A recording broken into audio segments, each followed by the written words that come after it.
August 4th, 1962, 7:30 p.m. The phone rang in Marilyn Monroe's bedroom. She was alone, exhausted, taking pills to sleep and pills to wake up and pills to get through the day. When she answered, it was Peter Lawford on the other end. Actor, friend, brother-in-law to President Kennedy. He was calling to invite her to a party at his beach house in Malibu. A small gathering, some friends, nothing fancy, just come over, have some drinks, be around people who care about you. Marilyn said she was too tired. Peter insisted. Marilyn's voice got strange, slow, slurred, and then she said something that made Peter's blood run cold. Say goodbye to Pat. Say goodbye to yourself because you're a nice guy. Say goodbye to the president, and say goodbye to yourself because you're a nice guy. Her voice was fading, getting quieter, like she was falling asleep mid-sentence. Peter said her name again, louder. The phone went dead. It was 7:40 p.m. 5 hours later, Marilyn Monroe would be found dead in her bedroom, and Peter Lawford would spend the rest of his life wondering if he could have saved her. This is the untold story of the last phone call Marilyn Monroe ever made in the 5 hours that changed everything. Peter Lawford was not just any actor. He was connected to the most powerful family in America. He had married Patricia Kennedy, President John F. Kennedy's sister, in 1954. That made him part of the Kennedy inner circle. He knew secrets.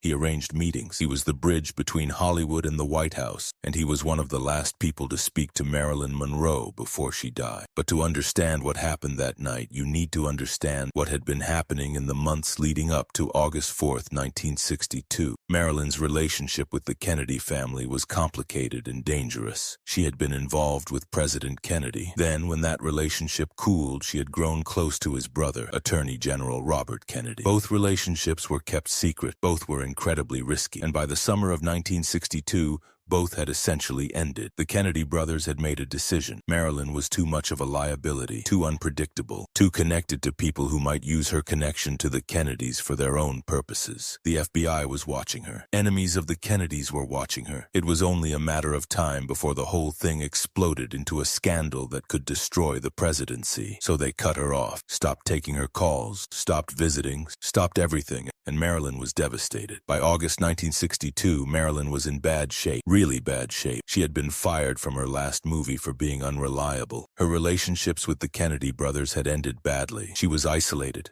depressed, taking dangerous combinations of prescription drugs. Her psychiatrist was worried. Her housekeeper was worried. Everyone who knew her was worried. Peter Lawford was worried too. He had known Marilyn for years, considered her a friend, and he could see that she was spiraling. That's why he called her on August 4th, not because he was having a party and needed to fill a seat, but because he was genuinely concerned about her being alone in that house with nothing but pills and dark thoughts. The call started normally enough. Peter dialed Marilyn's number around 7:30 p.m. She answered on the third ring. "Hey, it's Peter," he said, keeping his voice light and friendly. "How are you doing?" "I'm okay," Marilyn said, but her voice sounded tired, flat, just resting. "Well, listen, Pat and I are having a few people over tonight. Nothing big, just dinner on the beach. Why don't you come over? It'll be good for you to get out of that house." There was a pause. Peter could hear Marilyn breathing on the other end of the line. "I don't think so," Marilyn said finally. "I'm really tired, Peter. I just want to sleep." "Come on," Peter pressed gently. "You've been cooped up in there for days. Fresh air, good food, friendly faces. It'll do you good." "I can't," Marilyn said, and now Peter could hear something in her voice. Not just tiredness, something else. Something that sounded like resignation, like she had already made some kind of decision about something. "Marilyn, what's going on?" Peter asked, his tone shifting from casual to concerned. "Are you okay? You don't sound good." "I'm fine," Marilyn said, but the words came out slow, slurred slightly, like she was having trouble forming them. "I just took something to help me sleep. I'm really tired, Peter." Peter felt the first flutter of real worry. "What did you take? How much?" "Just some pills," Marilyn said vaguely. "The ones the doctor gave me. I can't remember the name." "Marilyn, maybe you should—" "I have to say goodbye now," Marilyn interrupted. Her voice was getting quieter, slower. "I need to say goodbye." "Goodbye?" Peter repeated, confused. "What do you mean? I'll call you tomorrow. We can get lunch or something." "No," Marilyn said. "I need to say goodbye now. Say goodbye to Pat for me. Tell her I'm sorry I wasn't a better friend. Say goodbye to yourself, Peter. You're a nice guy. You were always nice to me." Peter's worry was turning into alarm now. This wasn't normal conversation. This was something else. "Marilyn, you're scaring me. What are you talking about? Why are you saying goodbye? And say goodbye to the president." Marilyn continued as if she hadn't heard him. Her words were coming slower now, each one taking effort. Tell him goodbye from me. Say goodbye to yourself because you're a nice guy. Marilyn, Peter said loudly. Marilyn, stay with me. Don't hang up. Are you okay? How many pills did you take? There was silence on the other end. Not the silence of someone who hung up, the silence of someone who couldn't respond anymore. Peter could hear breathing, slow, heavy, and then nothing. Marilyn! Marilyn! The line went dead. Peter stood there holding the phone, his heart pounding. That conversation had not been normal. The way Marilyn was talking, the things she was saying goodbye to everyone, her voice getting slower and slower, and then that silence. Peter hung up and immediately dialed Marilyn's number again. It rang and rang and rang. No answer. He called again. Still no answer. Peter's mind was racing. Marilyn had clearly taken pills. Probably too many pills. She had sounded like she was losing consciousness, and now she wasn't answering her phone. This was bad. This was really bad. Peter's first instinct was to get in his car and drive to Marilyn's house immediately. It was only about a 30-minute drive from Malibu to Brentwood, where Marilyn lived. He could be there in half an hour. Could check on her, make sure she was okay, call an ambulance if needed. But then Peter hesitated, because Peter Lawford wasn't just Marilyn's friend. He was also President Kennedy's brother-in-law, and Marilyn's connection to the Kennedy family was a secret, a dangerous secret. If Peter showed up at Marilyn's house and something bad had happened, if there were police or ambulances or press, then Peter's presence would raise questions. Questions about why he was there, questions about his relationship with Marilyn, questions that would inevitably lead to questions about the Kennedy brothers' relationships with Marilyn. Peter called his manager, Milt Evans, told him about the phone call, about how Marilyn had sounded, about how she wasn't answering now. I think I need to go over there, Peter said. Something's wrong. I can feel it. Don't! Milt said immediately. Don't go over there. What? Why not? Think about it, Peter. If something's wrong, if she's hurt or worse, and you show up, you're going to be connected to it. The press is going to want to know why you were there. They're going to start asking questions about your relationship with her, about the Kennedys' relationship with her. This could destroy you, could destroy the president. Peter felt sick. So what am I supposed to do? Just leave her there? Call her lawyer, Milt suggested. Call her psychiatrist. Call someone else who can check on her, but you can't go over there yourself. If it's too risky. Peter knew Milt was right. From a practical, political standpoint, going to Marilyn's house was a terrible idea. But from a human standpoint, from a friendship standpoint, not going felt like a betrayal. Peter made some calls. He tried to reach Marilyn's lawyer, Milton Rudin. No answer. He tried to reach her psychiatrist, Dr. Greenson.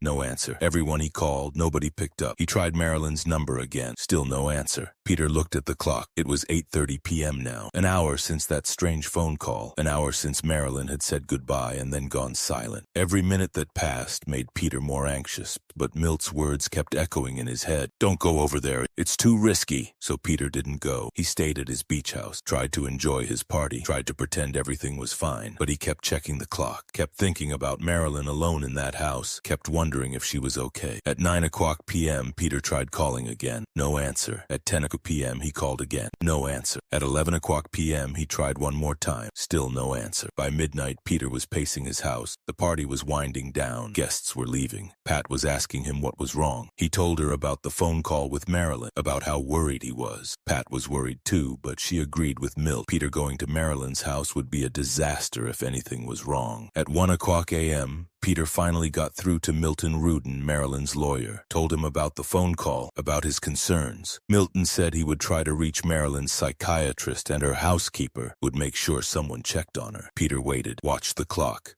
2 o'clock a.m., 3 o'clock a.m., 4 o'clock a.m. At 4:25 a.m. the phone rang. It was Milton Rudin. Peter, Milton said, and his voice told Peter everything before he said the words. Marilyn's dead. They found her about an hour ago. I'm sorry. Peter felt the world stop.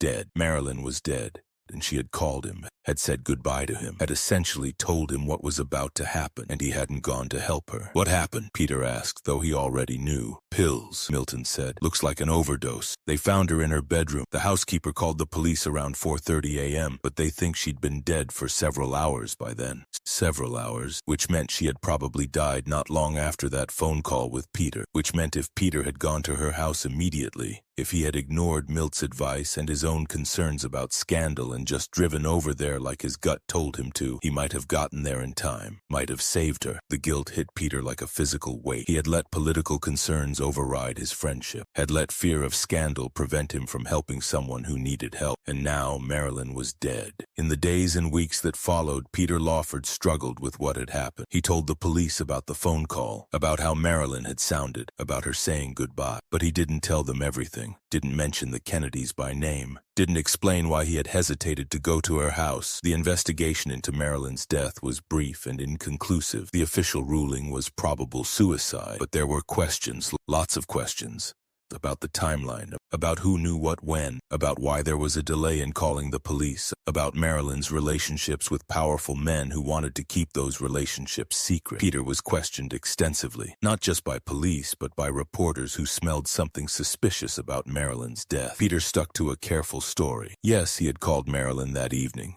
Yes, she had sounded strange. No, he hadn't thought it was serious enough to warrant driving over there immediately. He had tried to call her back, hadn't gotten through, had eventually contacted her lawyer who had arranged for someone to check on her. It was true as far as it went, but it wasn't the whole truth. The whole truth was that Peter had made a choice to protect himself and the Kennedy family rather than to help his friend, and that choice haunted him. Years later in interviews, Peter would talk about that night, about the phone call, about Marilyn's voice getting slower and quieter, about her saying goodbye, and about his decision not to go to her house. "I should have gone," Peter said in a 1983 interview. "I knew something was wrong. My gut told me to get in the car and drive over there immediately, but I let other people talk me out of it. I let concerns about scandal and politics stop me from doing what I should have done as a friend." "Do you think you could have saved her?" the interviewer asked. Peter was quiet for a long moment. "I don't know. Maybe. If I had gotten there right after that phone call, maybe she was still alive. Maybe I could have called an ambulance. Maybe they could have saved her. Or maybe she was already too far gone and there was nothing anyone could have done. I'll never know. And that's what I have to live with, not knowing.